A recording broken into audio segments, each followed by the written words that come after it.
ఓం నమః శివాయ. ఓం నమో నారాయణాయ. కర్మ నివారణ నరదృష్టి నివారణ కాళభైరవాయ నమో నమః.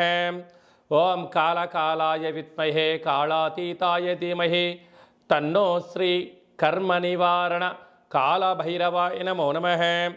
ఓం ఆంజనేయాయ విద్మహే వాయుపుత్రాయ ధీమహి తన్నో హనుమత్ ప్రచోదయాతు. హరి ఓం. మా ఛానల్కి స్వాగతం. చూస్తున్న వీక్షకులకు ప్రేక్షకులకు ప్రియ కాళభైరవ భగవద్బంధులకి స్వాగతం పలుకుతూ మమ్మల్ని ఎంతగానో ఆదరిస్తూ ఉండబడినటువంటి ప్రియ సోదర సోదరీమణులకు, జ్యోతిష్య అభిమానులకు, సనాతన ధర్మ సంరక్షకులకు అందరికీ కూడా హనుమత్ జయంతి పండగ శుభాకాంక్షలు. రామతత్వాన్ని అవలంబించుకుందాం, నిత్యము రామనామాన్ని జంపింపజేసుకుందాం, స్వామివారి ఆశీస్సులు పొందుదాం.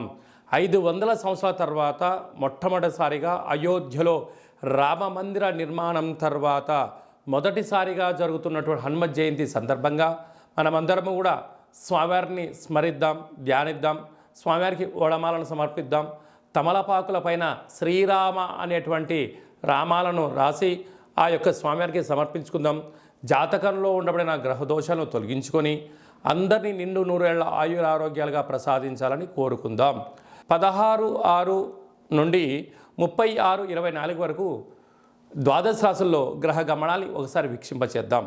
మేషరాశిలో కుజ భగవానుడు స్వక్షత్రకారకుడు, వృషభ రాశిలో గురు భగవానుడు సంచార స్థితి, మిథున రాశిలో రవి బుధ శుక్ర సంచార స్థితి, బుధుడు స్వక్షత్రకారకుడు, కన్యరాశిలో కేతు భగవానుడు, కుంభరాశిలో శని భగవానుడు స్వక్షత్రకారకుడు, మీనరాశిలో రాహు సంచార స్థితితో ద్వాదశ రాశుల్లో గ్రహ గమనాలు ఈ విధంగా ఉన్నాయి.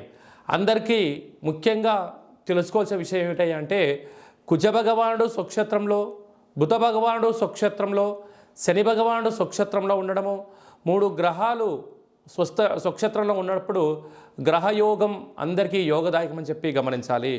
అందులో మిథున రాశిలో రవితో కలిపిన బుధ భగవానుడు అవ్వడం వలన, బుధాదిత్య రాజయోగం కారణం వలన ప్రభుత్వ ఉద్యోగ ప్రయత్నం చేసేటువంటి వారికి ఇది అందరికీ చాలా మంచి కాలము అని చెప్పి గమనించాలి.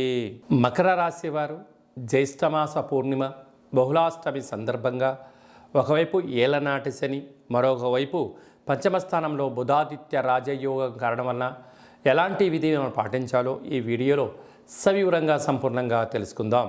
మకర రాశిలో ఏ నక్షత్రాలు వస్తాయనగా ఉత్తరాషాఢ నక్షత్రంలోని 2, 3, 4 పాదాలు, శ్రవణ నక్షత్రంలో 4 పాదాలు, ధనిష్ఠా నక్షత్రంలోని 1, 2 పాదములు కలిపితే మకర రాశి అవ్వడం జరుగుతుంది. చాలామందికి పుట్టినటువంటి కాల సమయంలో డేటా బర్తులు లేనటువంటి కారణం వలన పేరు యొక్క మొదటి అక్షరాన్ని అనుసరిస్తూ రాశిని తెలుసుకునే ప్రయత్నం చేద్దాం. ఏ అక్షరాలైతే బో, జా, జీ, జూ, జే, ఝో, ఘా, గి అక్షరాల వారందరూ కూడా ఈ యొక్క మకర రాశి జాతకులే. మకర రాశి యొక్క అధిపతి శని భగవానుడు. వీరికి ఒకవైపు ఏలనాటి శని చివరార్ధ సంచార స్థితి జరగడం, విశేషంగా వీరికి ధనావాకు కుటుంబ స్థానంలో శని భగవానుడు స్వక్షత్రకంగా ఉండడం, అలాగనే తృతీయంలో రాహు సంచార స్థితి ఉండడం వలన వృత్తులలో, ఉద్యోగాల్లో, వ్యాపారాల్లో పక్కవారి ప్రమేయం అధికంగా ఉండడం. అంటే వీళ్ళు ఏదో ఒకటి చేద్దాం, ఏదో ఒకటి సాధిద్దాం అని మీరు అనుకుంటూ ఉన్నట్టయితే ఇతడి వ్యక్తులు వారి అవసరం కోసం మిమ్మల్ని కొన్ని విషయాలలో రాంగ్ గైడెన్స్ ఇచ్చే పరిస్థితి ఉంటుంది. కనుక వినండి, శత్రువులను పెంచుకోవద్దు. పెట్టుబడులు, లావాదేవీలు, వ్యవహారాలు అది మీ వ్యక్తిగతం మీద ఆధారపడి ఉంటుంది. కనుక వీలైనంత వరకు ధర్మ మార్గంగా, ఆధ్యాత్మికంగా ప్రయాణం చేయండి. మీరు సమయం, ధనం వృధా కాకుండా ఉండే పరిస్థితి అధికంగా ఉంటుంది. అదే కాకుండా ఈ కుజ భగవానుడి యొక్క అర్ధాష్టమ కుజుడు కారణం వలన వృత్తులలో, ఉద్యోగాల్లో, వ్యాపారాలలో అనేక రకాలమైనటువంటి శత్రులు పొంచి ఉన్నారు. దయచేసి అప్పులు ఇవ్వద్దు, అప్పులు తెచ్చుకోవద్దు. రెండిట్లో వీలైనంత వరకు మౌనంగా ఉండే ప్రయత్నం చేయండి.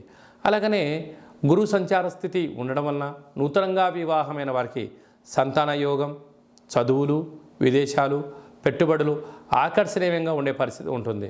అలాగనే బుధాదిత్య రాజయోగం మిథున రాశిలో ఏడాది తర్వాత రవి భగవానుడు బుధుడు స్వక్షేత్రకంగా ఉండడం, అక్కడే శుక్రుడితో కలిసి ఉండడం వలన వ్యాపారాలు, రాజకీయాలు, సేవా రంగాలు, ధార్మిక రంగ కార్యక్రమాలు, పెట్టుబడులు, విదేశాలకు సంబంధించిన కార్యక్రమాలు, వస్త్ర వ్యాపారాలు, బంగార వ్యాపార కార్యక్రమాల్లో అన్నింటా విజయం మీ సొంతమవుతుంది.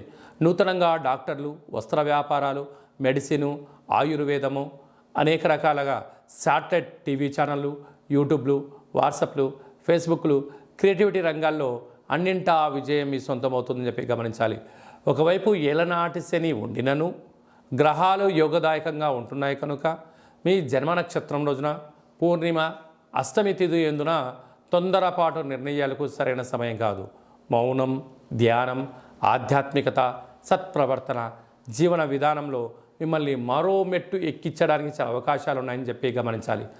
హోటల్ వ్యాపారస్తులు, సాఫ్ట్వేర్ రంగం వారు, ఆధ్యాత్మిక రంగం వారు, రియల్ ఎస్టేట్ వ్యాపారాలు, హోటల్ వ్యాపారాల వారందరికీ చాలా మంచి కాలము అని చెప్పి గమనించాలి.